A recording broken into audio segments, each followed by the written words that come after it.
All right, friends and neighbors, let's get back to a little networking. This time we're going to talk about Telnet and SSH. One of the really important ideas in both networking but also in applications and systems is how to connect remotely.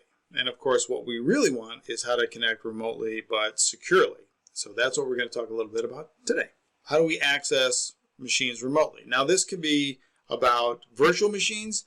We could also be talking about physical machines, but today with cloud infrastructures and with school systems going to so many VMs for the students, how do we manage all of that? Well, there's a couple of ways. It depends on what you're after.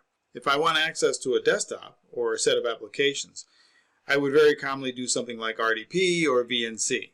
So that gives us access to a desktop, and we see it in a window, and it looks very much like we would normally see when we're on our machine locally. But sometimes we just want a terminal or command line. This is very common when you're connecting to a server or you're doing some programming or something like that, when really you don't care about a GUI, but we want command line access. And so for those, well, historically we've done things like Telnet, and today, of course, we spend more time doing Secure Shell. So that's really what this is all about. Now, there are also file transfer protocols that have been shifting to a more secure direction too. So we might say something like, well, we did Telnet and FTP, but now we do Secure Shell and we do Secure FTP. And that's just moving file transfer in the same direction as Telnet.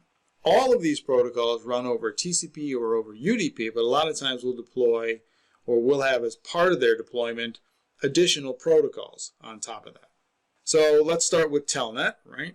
And we'll try to understand why we don't want a Telnet. So Telnet uses TCP port 23. It's very simple. Most operating systems come with a Telnet client built in, either on the command line or one that you can run in a GUI. And so you would type Telnet and then the IP address, or Telnet as a user at this particular machine. And again, what you're getting out of a Telnet situation or a Telnet connection is what we call terminal emulation. You're getting a terminal window. The crazy thing about Telnet is that every single keystroke is a single packet, so it's got a lot of overhead associated with it too. Here's the bugaboo about Telnet, and FTP, by the way. Telnet is clear text. You can see exactly what's happening, and all you have to do is capture packets. Now, if you're on a wired network, you could argue, well, somebody's got to get to my wired connection and get in between me and the server. But think about wireless connections trying to use Telnet. Oh my goodness. Okay. So the server would run a Telnet server or daemon, right?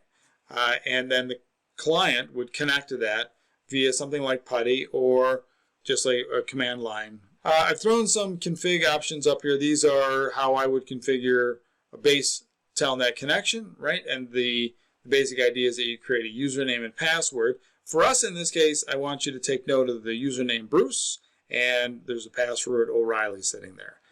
And then on the other side, we've got the VTY or the terminal connection configuration parameters.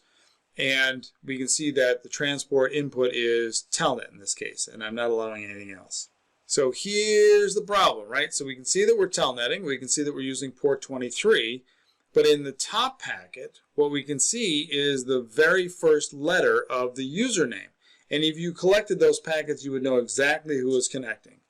And then in the second packet on the bottom, and you can see that the packet numbers have incremented here, that now we're at the password, and that is the very first letter of the password. You sit and wait a little while, you get all of the passwords. So we do not like to use Telnet unless we're just trying to do something fast and we're not worried about security at all. Now, before we dive into SSH, let's talk a little bit about encryption. There's a couple of ways, or there's a couple of techniques that we can use for encryption, and then of course there's several algorithms that we would use to actually accomplish the encryption. In a lot of systems we see private or symmetric keying, and the idea there is that everybody uses the same key. So if you think about a wireless connection and we're doing WEP, wired equivalent privacy, well, what you would see there is that you would put a password or a security code on the access point, and then the client would use the exact same one. You would use an initialization vector to modify that for the actual encryption of the packets, but the point is that the key is the exact same on both sides. The downside, of course, is that eventually the keys have to get around to everybody, and a lot of times we forget to update those keys. So one of the horrifying weaknesses of a symmetric keying architecture is that you see keys that are ancient, that have been around for a long, long time, that are still being used. So at that point you go, why am I really bothering with encryption? These keys have been burned a long time ago. Now, asymmetric keying means that we're not doing the same thing on both sides. We also call this public and private key pairs. And so the idea is that everybody creates a public and private key pair, or at least one side of the connection does that. And so if it was me, I would create a public and private key pair, and then I would give everybody my public key. And the idea is that if you were going to send something to me, you would encrypt it with my public key, and then I would decrypt it with the private key. And that's an important concept. The two keys must be used together. Without both, you cannot decrypt the message or the data. A lot of times when we are deciding what to encrypt, another consideration is, well, what's the goal? Is the goal to protect data that's sitting somewhere, or is the goal to protect data that's in transit, or both? When we're talking about connections like we are today, we want to encrypt data in transit. So that's why we're going to take the approach that we're going to talk about. Now, key pairs are one of those things that you kind of go, yeah, I think I got it, but it deserves, maybe another look-see here. So the whole idea of public key encryption and private key encryption, or PKI, or certificates, is that you've got two keys and they have to work together. If you don't have both, decryption is very difficult. So if you're a bad guy, really, really tough to decrypt something if you don't have both keys. Some would say impossible. So we have two keys. You have a public key and a private key. So the owner of the keys would generate those keys. So the famous example that we always talk about here is Bob and Alice. And let's say that they want to talk to each other. Bob and Alice both generate their public and private key pairs. These are the two keys that must be used to work together.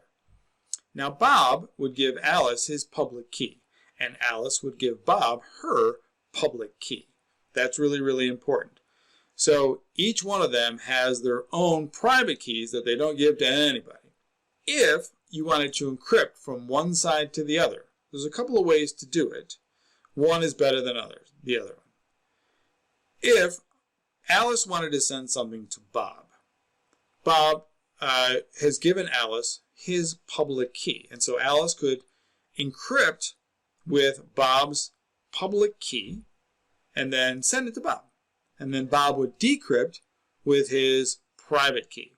Alternately, Alice could encrypt with her private key, and then Bob could decrypt it with Alice's public key.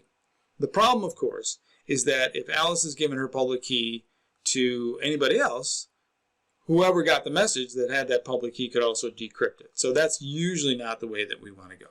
So the next question is, with this awesome architecture, how do these two keys work together? And this is where DiffieHellman comes into play. So there's an old problem called the British intelligence problem. And the basic idea is this. If two entities want to communicate with each other, but they've never talked to each other before, how would you get them to communicate securely? Right? You can't just pass keys around because you don't know, A, if the keys would be secure in transit, or B, that the person that you were talking to was the right person. The idea now is that both sides generate their own keys, or one side generates a key, publishes it, but we need two keys to actually do the decryption. And that's the That's the beautifulness of all of this. Eavesdroppers, and we'll see here we'll see coming up, maybe not this video, but that you can see a lot of what's happening, but you can't decrypt it because you don't have both sides of the equation. And here is the magic behind the Diffie-Hellman algorithm. The values are really, really big prime numbers, and then we're doing number crunching on these really, really big prime numbers. So Diffie-Hellman is a way to create the keys and to maybe even, you could argue, help distribute the keys, but it's not specifically about encrypting the data. It's the architecture that we're going to use to encrypt the data. So Secure Shell uses Diffie-Hellman key exchange, and we can see this in the SSH packet example below. Okay, I think we're ready. Now that we have our reasoning for using SSH and Diffie-Hellman, and we understand the weaknesses of Telnet and the basic problem of getting folks to communicate securely over a network, let's take a closer look at the parts of SSH. So thanks for watching this video, and I'll see you in the next. And between now and then, may your packets always reach their destination securely.